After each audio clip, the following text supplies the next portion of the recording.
Joining me now, Robert Wolf, Mercedes Schlapp, and Ed Pozzouli. And Mercedes, let me start with you.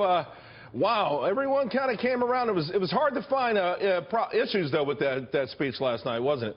I know. Well, it's about time, because those of us who have met with President Trump know that he has been committed to this concept of America's worker, America first.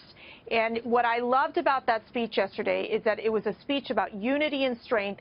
It was a speech that transcended partisanship and looking into a way where he absolutely knew who his audience was, and that was to ensure that he would bring together, bridge the divide, and bring together both parties to work on a common goal. And he introduced issues that both parties would like. So it was not just repealing and replacing Obamacare, the overhaul of the tax code, but also infrastructure spending, which we know is very popular amongst Democrats. You know, Ed, I was a little surprised that so many people were surprised given the setting. You know, it wasn't like he was in Trump Tower tweeting this all out. Nevertheless, the world sort of shocked that President Trump was, quote-unquote, presidential.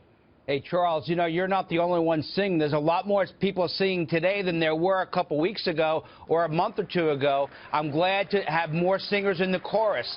This was a fabulous presidential speech. I'm proud of our president and commander-in-chief, and he hit the home run last night. But I'll say, there was a little bit of a, if you look at some of the Democrats, the only ones who were unhappy is some of them sat with their hands folded with kind of sour faces on.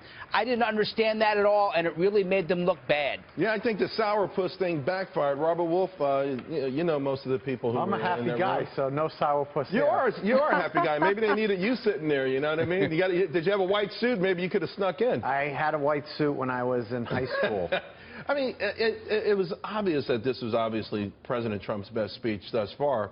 But to Ed's point, was it magnified even more by the sort of real negativity that the Democrats brought into the room? I don't think it was magnified more or less. I think it was his most uplifting speech. He had a presidential tone, and he rose to the occasion.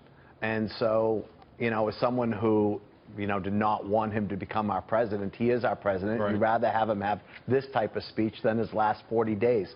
So I took it, you know, I hope he continues this path. So he switched gears. Should your party switch gears? In other words, they've been obstructionists, and they've pushed back at every angle they could instead of maybe just sitting back and listening, letting the law settle in, listen to what the American people want, and maybe taking notes. Listen, I don't think being obstructionist is the way to go forward in either party, and I didn't like it when President Obama was president. I think at the end of the day, listen, we should be able to find a balance. There are a lot of things we can agree on, and we should find those things. And I think one of the reasons Trump won is because he was for more things than Secretary Clinton was. You have to, and I think that resonated. It felt to me she ran on the platform as I'm not Donald Trump, whereas he ran on the platform of a whole lot of things that he promised to the American public, and I think that was more attractive. Certainly at the end. Charles, I also think that this idea of the days of small thinking, that's over, this idea of big, bold, dreaming big in America, those are inspirational messages, and I think that very much resonated with the American people, where you can come to Washington, where he did come here as a disruptor, yet you're seeing the shift of winds here in Washington, where all of a sudden there's a positive sense that they could actually get things done in Congress. Now, on that note, though, you know, President Trump, he promised, and he did take the opportunity last night before Congress to lay out one of the more thornier issues, and that's his case for immigration reform. Yeah, and by finally enforcing our immigration laws, we will raise wages, help the unemployed, save billions and billions of dollars, and make our communities safer for everyone. Protecting our workers also means reforming our system of legal immigration. All right, so Ed, before the speech, the speculation was that President Trump would lean towards something akin to a path to legalization or something to that degree. Is that what you got out of that last night? No, but I did hear an ability of President Trump to reach across the aisle and have Congress, let's figure out legal immigration. There is a legitimate conversation to have about what's in our best interest, who we want to bring into our country, and who really wants to be here, and who can contribute to to our society. That's really what he's talking about. America first. We should look at our own interests first. Robert? Yeah, I would probably respectfully disagree. I think, as you said, before the speech, there was discussions about a pathway to citizenship, and certainly I think that's something the Democratic Party would feel very good about. Would that be a compromise with the Democrats or part of his negotiations with Mexico with respect to the wall and trade?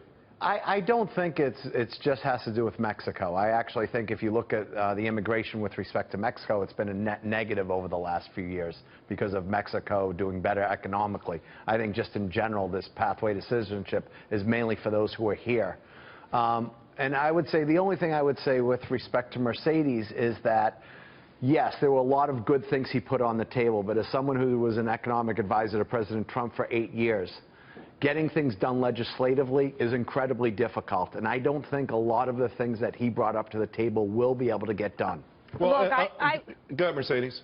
I live in the swamp, so I have an idea of how Congress works here. And I have to say, yes, it is a bold and massive legislative agenda ahead. However, what you're finding is that between Senate Majority Mitch McConnell, Speaker Paul Ryan, and President Trump, they are focused on moving forward on the repeal and replacement of Obamacare, on overhauling the tax code. I think that What about immigration, though, Mercedes? Where do you think that's going to... That was fascinating that President Trump came up with immigration. I don't think that's something that they could possibly resolve, definitely not during this legislative calendar. That's something I could foresee coming in the next year because there is so much tension in that area. You're talking about, yes, the pro-reform Republicans would welcome it, but then you have skepticism coming from the Democrats. Would they move towards a path of legalization versus just a legal path, not necessarily to citizenship? They have a lot that they would need to work out in terms of the details. Also, something that President Trump brought up is the merit-based immigration, a very different concept, something that we have not seen him talk about in the past in detail. And so they would need to figure out those particular details. I think that is still very much in the infancy stage in terms of the immigration reform. And that was introduced and updated in Canada just 4 or 5 years ago. And Ed, the idea is that, hey, we want people in this country, particularly if they bring skills and they're not a burden on society. You know, Albert Einstein, I mean, you could name the list of those kinds of people that we want to bring in and keep in America and make them part of our fabric here. But here's the key.